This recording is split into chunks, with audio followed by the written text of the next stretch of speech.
സാറേ, എൻ്റെ പേര് പാരിജാതൻ. ഞാനും ഇതേ ഡിപ്പാർട്ട്മെൻറ്റിൽ വർക്ക് ചെയ്യുന്ന ഒരാളാണ്. ഇപ്പം പാലക്കാട് ജില്ലയിൽ ഒറ്റപ്പാലം ഓഫീസിലാണ്. അതെയോ? ഇന്നിപ്പോ ഓഫീസിൽ പോയില്ലേ? ഇന്ന് ലീവ് എടുത്ത് സാറേ. എൻ്റെ ഒരു സ്ഥലം മാറ്റ സംബന്ധമായിട്ടേ ഈ ഓഫീസിലൊന്ന് വന്നാണ്. സാറൊന്ന് സഹായിക്കണം. സാറേ ഒരു മണ്ടനാണ്. സ്ഥലം മാറ്റ കാര്യത്തിന്റെ ആവശ്യമായിട്ട് വരുന്ന ആരെങ്കിലും ലീവ് എടുക്കുമോ? പ്രത്യേകിച്ച് നമ്മുടെ ഡിപ്പാർട്ട്മെന്റില് ഈ ആഴ്ച നമുക്ക് അടിച്ചു പൊളിക്കാനുള്ളതല്ലേ. ഒരാഴ്ച കഴിഞ്ഞ് ചെന്നിട്ട് എല്ലാം കൂടെ ചേർത്ത് ഒരുമിച്ച് അങ്ങ് ഒപ്പിട്ട് കൊടുക്കണം. അത്രേ ഉള്ളൂ. സാറേ, അങ്ങനെ മുങ്ങാൻ പറ്റുന്നതിൻ്റെ പരമാവധി മുങ്ങിയവനോ ഞാൻ. ഇപ്പം എൻ്റെ അടുത്ത് ഭാര്യയില്ലേ? ഭാര്യയില്ല. ഭാര്യയുണ്ട്, അവള് ഗൾഫിലാണ്. 2 കുട്ടികളുണ്ട്, അവരിവിടെയാണ് പഠിക്കണേ. സാറേ, ഒരു വർഷത്തിൽ 40 ദിവസം അവൾക്ക് ലീവുള്ളൂ. ഇപ്പം നമ്മുടെ കരിങ്ങാലയിൽ ഓഫീസിൽ ഒരു ഒഴിവുണ്ടേ. എന്നെ അങ്ങോട്ട് മാറ്റി തന്ന കുട്ടികൾ അവിടെ സ്കൂളിൽ ചേർക്കായിരുന്നു. ഇപ്പോൾ വീട്ടുവാടകയും കറണ്ട് ബില്ലും ബസ് ഫീസും സ്കൂൾ ഫീസും എല്ലാം കൂടി അങ്ങോട്ട് ഒക്കണില്ല സാറേ. ഒന്നും ഇങ്ങോട്ട് അയച്ചു തരണില്ലേ ഭാര്യ? സാറ് വിസയുടെ കാശ് പോലും മുതലായിട്ടില്ല. പിന്നെ അന്നത്തെ സാഹചര്യത്തിൽ അങ്ങോട്ട് അയച്ചു എന്ന് മാത്രം. പിന്നെ ഭാര്യമാര് പ്രവാസികളായിട്ടുള്ളവർക്ക് ഒരു സ്ഥലം മാറ്റത്തിന് അർഹതയുണ്ടല്ലോ സാറേ. ഉദ്യോഗസ്ഥരായ നാം ഇന്നു മുതൽ സത്യസന്ധതയോടും ആത്മാർത്ഥതയോടും കൂടി പ്രവർത്തിക്കുകയും എല്ലാ കാര്യവും സത്യസന്ധമായിട്ടേ ചെയ്യുമെന്ന് പ്രതിജ്ഞ എടുത്തുപോയി. പ്രതിജ്ഞയൊക്കെ അവിടെ കിടക്കട്ടെ സാറേ. എന്റെ കാര്യം ഒന്ന് ഊർജിതപ്പെടുത്ത്. ഈ വരുന്നവരെല്ലാം ഊർജിതം എന്ന് പറഞ്ഞാൽ അതിനുള്ള ഊർജ്ജം എനിക്കുണ്ടോ? ഇല്ലെങ്കിൽ എനിക്ക് അത് ഉണ്ടാക്കിയെടുക്കണം. ഉണ്ടാക്കണ്ട.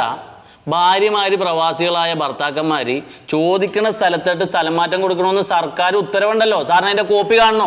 എനിക്ക് കോപ്പിയൊന്നും കണ്ട. അത്തരത്തിലുള്ള കോപ്പികളൊക്കെ ഇവിടെ ഇഷ്ടം പോലെ ഉണ്ട്. പിന്നെ അതല്ല പ്രശ്നം.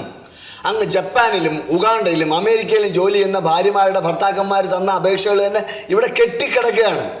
അതിൽ ആർക്കാണ് കൂടുതൽ യോഗ്യത എന്നുള്ളത് കണ്ടുപിടിക്കണം. സാറേ, അതെങ്ങനെയാ കണ്ടുപിടിക്കണം? അതിന് വല്ല ഫോർമുല വല്ലതും ഉണ്ടോ? അതിനൊക്കെ നമുക്ക് കുറേ ഫോർമുല ഉണ്ട്. നിങ്ങളുടെ ഭാര്യ എവിടെ ജോലി ചെയ്യുന്നത്? എന്റെ ഭാര്യ ഗൾഫിൽ എവിടെ? ഗൾഫിൽ അബുദാബിയിൽ എവിടെ? അബുദാബിയിൽ ഷാർജയിൽ എവിടെ? ഷാർജയിൽ അറബിയുടെ വീട്ടില്. നിങ്ങൾ ചൂടായിട്ട് കാര്യമില്ല. മാസം നിങ്ങളുടെ ഭാര്യ എത്ര രൂപ അയക്കും? ഫ്രീ വിസയാണോ? സ്വർണം കൊണ്ടുവരാറുണ്ടോ? അങ്ങനെയുള്ള ചില കാര്യങ്ങളൊക്കെ ഞങ്ങൾക്ക് അന്വേഷിക്കണം.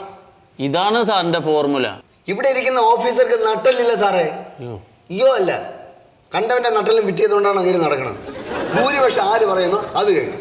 എന്നാ സാറ് പറഞ്ഞിട്ടൊന്ന് എന്റെ കാര്യത്തിലോട്ടൊന്ന് ചാടിക്കും സാറേ. ഗാന്ധി ജയന്തി പ്രമാണിച്ച് ഒറ്റ ജീവനക്കാരുടെ മനസ്സ് വിഷമിപ്പിക്കാൻ പാടില്ല.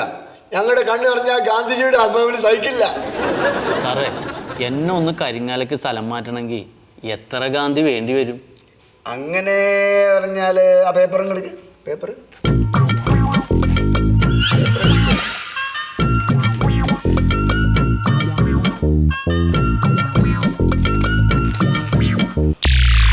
ദൈവമേ, ഇത്രയും രൂപയെ?